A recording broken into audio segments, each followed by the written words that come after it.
Assalamualaikum warahmatullahi wabarakatuh.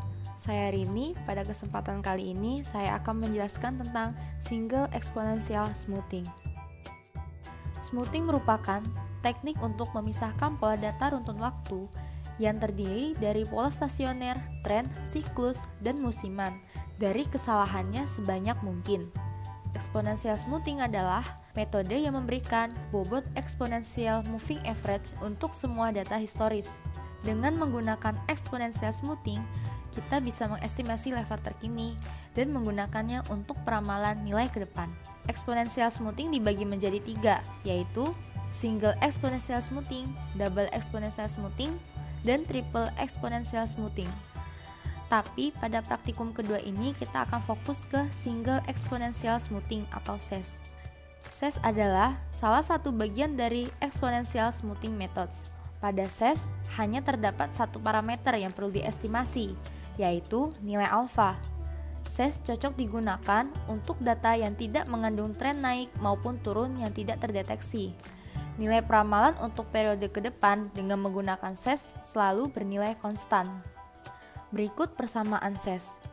Ft plus 1 sama dengan alfa YT ditambah dalam kurung 1 min alfa tutup kurung Ft. Ft plus 1 adalah nilai peramalan pada satu periode berikutnya. Alfa, konstanta pemulusan level dengan alfa 0 sampai 1. YT adalah data aktual ke T. Ft adalah nilai peramalan ke T. Peramalan Ft plus 1 ini berdasarkan pada pembobotan pada data terbaru YT dengan bobot sebesar alfa dan pembobotan peramalan terkini Ft dengan bobot sebesar 1 min alfa. Yuk kita langsung coba ke RStudio. Pertama, kita inputkan data dengan nama data gas. Data yang kita gunakan itu adalah data natural gas future historical data. Lalu kita coba view data. Ada beberapa variabel, yaitu date, price, open, high, low, volume, dan change. Tapi yang kita gunakan itu hanyalah variabel date dan price. Selanjutnya, kita mengurutkan data dari yang terbaru hingga ke terlama dengan nama data baru yaitu gas.ref. Bisa dilihat, data sudah terurut dari 13 Oktober sampai dengan 19 September.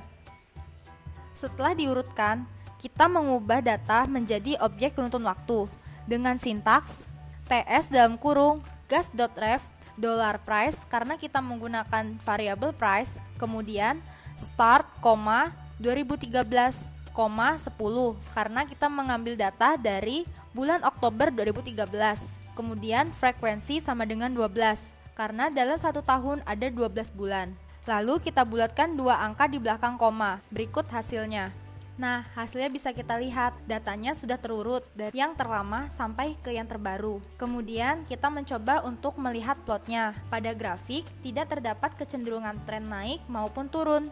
Dapat dikatakan bahwa data berfluktuasi, yang kemungkinan hanya di sekitar rata-rata. Sehingga data ini cocok menggunakan metode single exponential smoothing atau SES. Selanjutnya, kita menghitung SES dengan nilai alfa sebesar 0,5 dengan sintaks dasar R yaitu hold winters dalam kurung gas.ts, alfa sebesar 0,5, beta sama dengan false, gamma sama dengan false. Parameter beta dan gamma harus didefinisi dengan false karena secara default akan terisi nol. Pada metode SES, kita hanya menggunakan satu parameter yaitu alfa. Dengan begitu, pada parameter beta dan gamma tidak diperlukan. Hasilnya bisa kita lihat.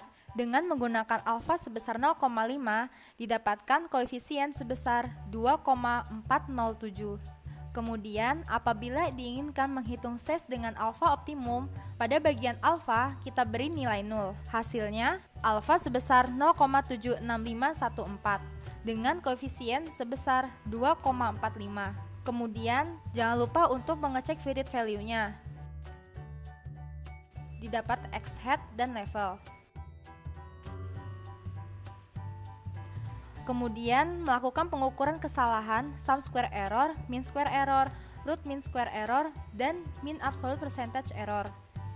Didapatkan SSE sebesar 9,95, MSE sebesar 0,139, RMSE sebesar 0,373, MAPE sebesar 8,046. Kemudian kita akan mencoba memprediksi untuk 5 periode ke depan. dengan sintaks predict dalam kurung datanya, periode. Didapatkan nilai peramalan sebesar 2,45 untuk 5 periode ke depan. Sesuai dengan teori yang diberikan, bahwa nilai peramalan dari metode SES akan selalu konstan. Selanjutnya, kita akan melihat hasil dari plot data aktual, fitted value, dan peramalan. Yang biru merupakan data aktual, merah adalah fitted value, dan hijau adalah hasil dari peramalan.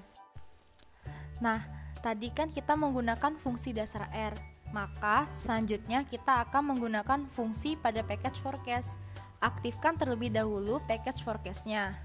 Kemudian, kita akan mencoba untuk melakukan peramalan selama 5 periode dengan menggunakan alpha optimum. Hasilnya bisa kita lihat didapatkan bahwa nilai peramalan sebesar 2,45 untuk 5 periode ke depan. Kemudian, model yang terbentuk didapatkan alfa sebesar 0,756. Kemudian, kita cek untuk nilai fitted value-nya. Selanjutnya, kita menentukan ukuran kesalahan, yaitu MSE, RMSE, dan MAPE. Didapatkan hasilnya MSE sebesar 0,13, RMSE sebesar 0,37, MAPE sebesar 7,98. Bila dibandingkan dengan metode yang sebelumnya, maka dengan menggunakan package forecast, hasilnya didapatkan nilai kesalahan lebih kecil. Kemudian, kita akan mencoba untuk membuat sebuah plotnya.